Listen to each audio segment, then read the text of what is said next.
WordPress की customization में जो मेजर रोल प्ले करते हैं वो थीम्स हैं। वर्डप्रेस की बहुत सारी थीम्स जो हैं वो लोगों ने लिखकर जो है वो अपलोड की हुई हैं। ये बेसिकली एक ग्रुप ऑफ फाइल्स होता है जिनमें के अंदर टेम्पलेट्स होते हैं जो कि आपकी वेबसाइट की फंक्शनैलिटी और उसकी लुक को डिटरमिन करते हैं, यानी कि जिस तरह की हम थीम उसके अंदर इंस्टॉल करेंगे उसी तरह की उसके अंदर वो लुक आ जाएगी।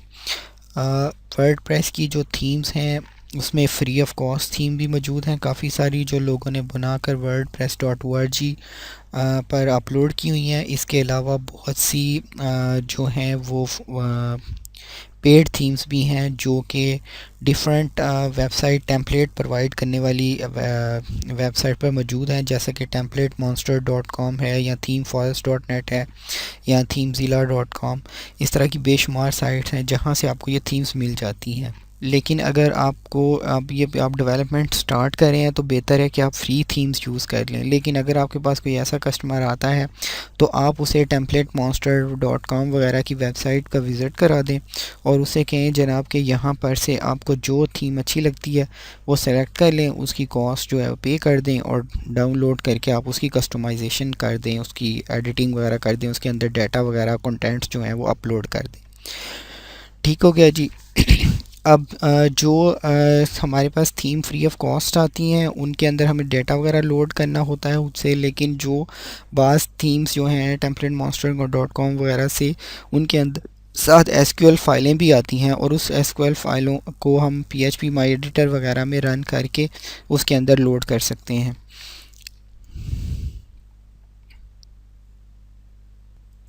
अब हम देखते हैं कि कैसे हम थीम्स को जो है अपनी वेबसाइट के अंदर ऐड कर सकते हैं। सबसे पहले आप अपने वर्डप्रेस के एडमिन पैनल में लॉगिन कर लें, उसके बाद अपीयरेंस पर क्लिक करें और फिर थीम्स पर क्लिक करें। उसके बाद हमारे पास सबसे पहले वो वाली थीम्स नज़र आ रही होंगी जो थीम्स के ऑलरेडी हमारी इस वर्डप्रेस में इंस्टॉल्ड हैं। अगर हमने नई कोई थीम ऐड करनी है तो हम ऐड न्यू पर क्लिक करेंगे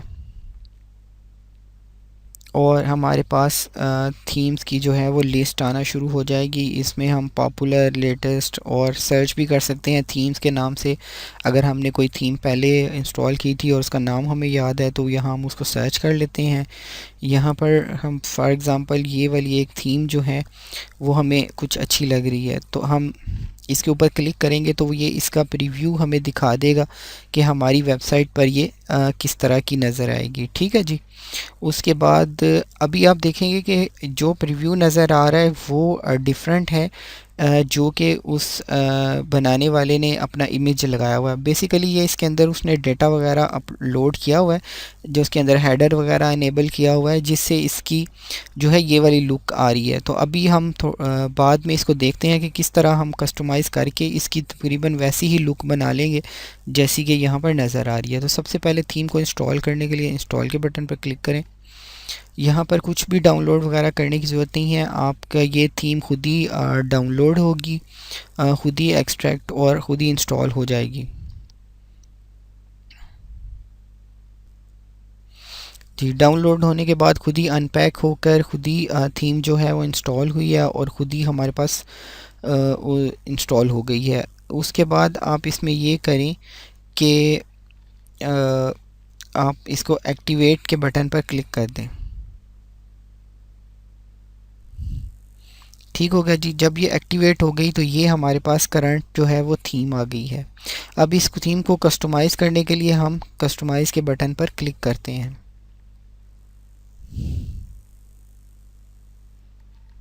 अच्छा जी, सबसे पहले साइट सेटिंग्स हैं, उसमें हेडर इमेज है। इसके लिए हम इसका जो है वो इमेज ऐड करते हैं। हमारे पास कुछ इमेज हमारे पास हमारी मीडिया लाइब्रेरी में मौजूद है, हम वहाँ से वो वाला इमेज जो है वो सिलेक्ट कर लेते हैं। क्योंकि हेडर का एक स्पेसिफिक साइज़ होता है इसलिए वो क्रॉप की ऑप्शन दे रहा है। क्रॉप करने के बाद हम अपना साइट का इमेज उसको ऐड कर लेते हैं और सेव और पब्लिश कर लेते हैं। ये सिर्फ एक कस्टमाइजेशन है जो भी हमने परफॉर्म की है और इसका हम इफ़ेक्ट जो है अपनी वेबसाइट पर देखते हैं। अब देखेंगे हमारे पास एक हेडर इमेज आना शुरू हो गया है। इसी तरह हम इसके अंदर स्लाइडर और दूसरी चीज़ें जो हैं वो इसके अंदर ऐड कर सकते हैं और अपनी थीम को कस्टमाइज़ कर सकते हैं। बाज़ थीम्स जब आप इंस्टॉल करेंगे तो उसके साथ हमें कुछ प्लगइन्स भी इंस्टॉल करनी पड़ेंगी और उसका मैसेज हमारे पास डिस्प्ले हो जाएगा। जैसे कि अभी इसका थीम के साथ आप देख रहे हैं कि वो कह रहा है कि होम पेज कंट्रोल और वो कॉमर्स जो हैं ये दोनों थीम्स जो हैं प्लगइन्स जो हैं ये इसके साथ इंस्टॉल करें। आप इनको इन प्लगइन्स पर क्लिक करने के बाद जैसा कि हम होम पेज कंट्रोल पर क्लिक करते हैं तो आप ये पढ़ सकते हैं कि ये प्लगइन क्या करती है, ठीक है। तो उसके अकॉर्डिंगली फिर हम इसको अपने जो है वो अपनी जो थीम है उसके अंदर हम अपने वर्डप्रेस में जो है वो इंस्टॉल कर लेंगे। अभी हम जो है ये दोनों प्लगइन्स जो डिमांड है इस थीम की डिफरेंट थीम्स की डिफरेंट प्लगइन्स की डिमांड हो सकती है, कुछ ऐसी भी हो सकती हैं जो किसी प्लगइन की डिमांड ना करें। तो अगर इस कोई सब थीम जो है किसी प्लगइन्स को डिमांड करे तो आप सिंपली उस मैसेज बिगिन इंस्टॉल का क्लिक कर दें, दोनों को चेक करें और बल्क एक्शन में से इंस्टॉल सेलेक्ट करें और अप्लाई पे क्लिक कर दें। अब ये सारा काम जो है वो खुद ही ऑटोमेटिकली इनके इंस्टॉलेशन का होगा, डाउनलोड होंगी और इंस्टॉल होंगी, आपको कुछ भी मैनुअली करने की ज़रूरत नहीं है।